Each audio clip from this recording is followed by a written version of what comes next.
High school football week number 3, taking a look at another matchup as the James Wood Colonels travel down to face Skyline. In last week, the James Wood Colonels just swiping by Brentsville in a very competitive matchup, going back and forth. As always, joining me, the head coach of the James Wood Colonels, Todd Wilson. But, Coach, first and foremost, the game seemed to start off slow, more defensively, and then the scoring got started a little bit before the halftime break, where your player Sweetster just ready pitch absolutely perfect and takes it for a touchdown. That must have been an exciting play for him. Just take me through what you saw up until that point defensively and then getting the scoring started. Yeah, we were we were playing pretty well defensively. They hadn't done much offensively, on our defense and vice versa. We hadn't done much offensively against their defense either. It was a great play by him. He's been playing really well the last 2 weeks. He read it so well. He almost caught the pitch in the air when the guy tried to, when the quarterback tried to toss it. He was able to bat it down, and it was one of those fortunate bounces. It bounced right up in his hand, and he did the rest of the way, run it in for a touchdown. A big momentum swing got us, kind of fired up after that. So defense has been playing well. Jordan's been playing really well with a lot of other guys on the defense as well. So, things like that really help momentum swings. And then shortly after, Brentsville drives in, takes the lead off a bobbled extra point that turned into a 2-point conversion. So going into the half down 1 point, but looking at that big momentum swing from when you scored to when they scored, just take me through what was the message to your team at the half going into the third quarter to eventually get the lead back? Going into halftime, going off the field, there was no panic. We hadn't played very well. A lot of the breaks that went, besides the scoop and score, kind of went in their favor. So there was no panic. We know we were, for the most part, pretty well in control of that first half. Hadn't done enough. Shot ourselves in the foot multiple times offensively. We'd put some drives together. Then we had some untimely penalties and things like that. That hurt us in good drives that we were having. So at halftime, we weren't necessarily trying to reinvent the wheel, just kind of went in and collectively, regrouped and said what we were doing is working. We just needed to execute a little bit better and clean up some of the penalties. And really, that's all we did. We didn't execute and clean up all the penalties in the second half, but we did it enough to overcome the deficit that we were in. And obviously coming out into the second half, Brentsville extends the lead, but that's no problem for your quarterback, Owen Neal, just firing a shot to Xander Manzo. And that place just went crazy after that happened from what I could hear.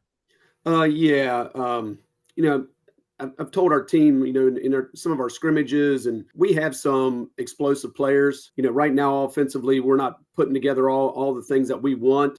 Coaching staff was still frustrated at the end of the night offensively.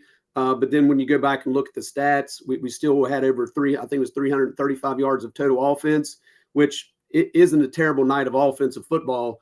But we still think we're leaving a lot on the table. Xander came over. We knew there was a play earlier in the game where Xander was able to beat his man. His landmark wasn't very good.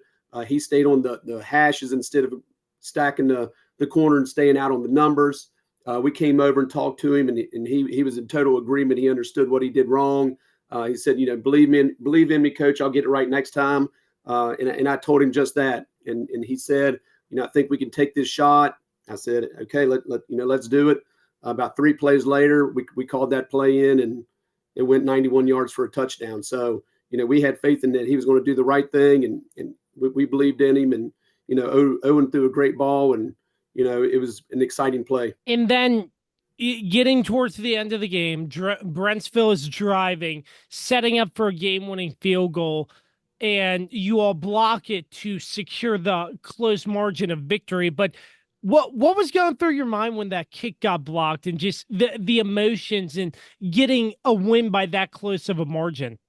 Yeah, leading up to that drive, I can't remember exactly how much time was left on the clock, 3:53, 4 minutes or so. It wasn't a lot.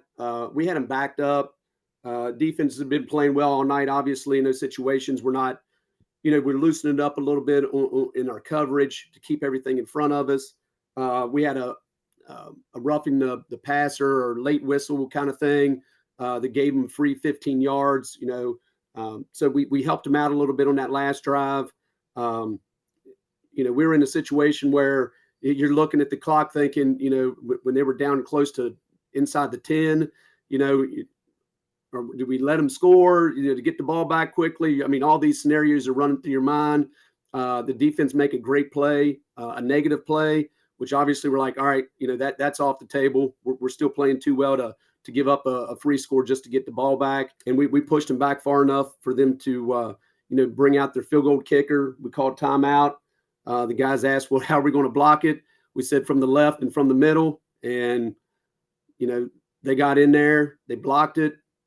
Really, if you go back and watch the film, I don't know if the officials blew the whistle because it was maybe an inadvertent whistle, or maybe the forward progress were stopped.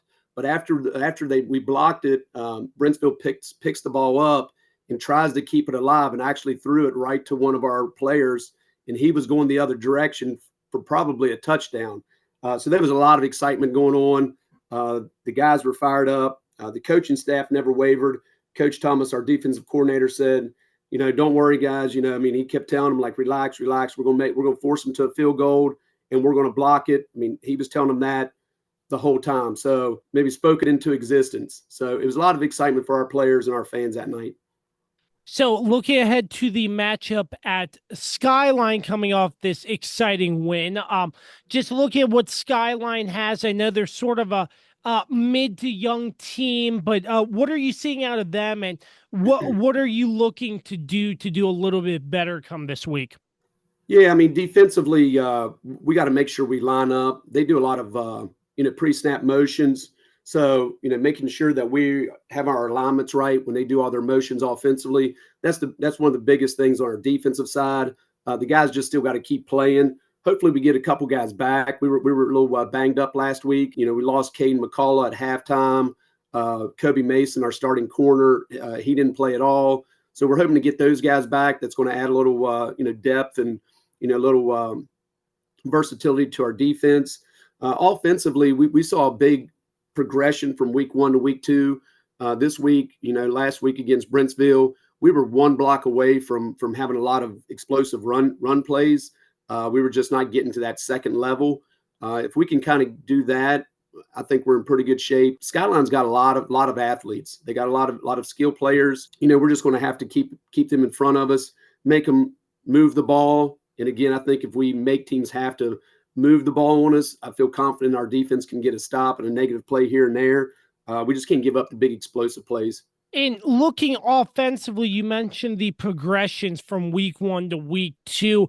How much of a progression have you seen, and what more are you working towards to get the offense just a little bit bigger and better, if you get what I mean? Yeah, and we've talked about that as a coaching staff. Right now we're playing, there's 3 phases of football. We're playing pretty good ball in 2 out of those 3 phases. Our defense has been playing really well. Special teams have come up big for us with block kicks, block punts. Aiden Bell's made 3 of his 4 field goal attempts. So offensively, like I said, we moving in the right direction this last game. Just trying to get things gelled up front with us. We have some returning starters. Tyler Walter, he started for us, but he's playing a new position at center.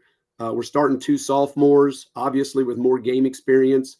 Those 2 sophomores are going to start getting better and better. And we saw progression from week 1 to week 2 with those guys. And then our other two linemen, Quincy Robinson, he's starting to play a little bit better. And then Jordan Sweetser, I don't think he takes a play off. He plays defense for us. He is known for what he's done so far this year on the defensive side of the ball, but he's also our starting guard. So that takes a lot on him to be able to play every snap like that. So just game-like conditioning for him, I think, is going to help him out as well. It's the James Wood Colonels as they travel down to face Skyline, part of week 3 high school football around our local area. As always, the head coach of the James Wood Colonels, Todd Wilson, joining me. And, Coach, as always, really appreciate your time, sir. Yes, absolutely.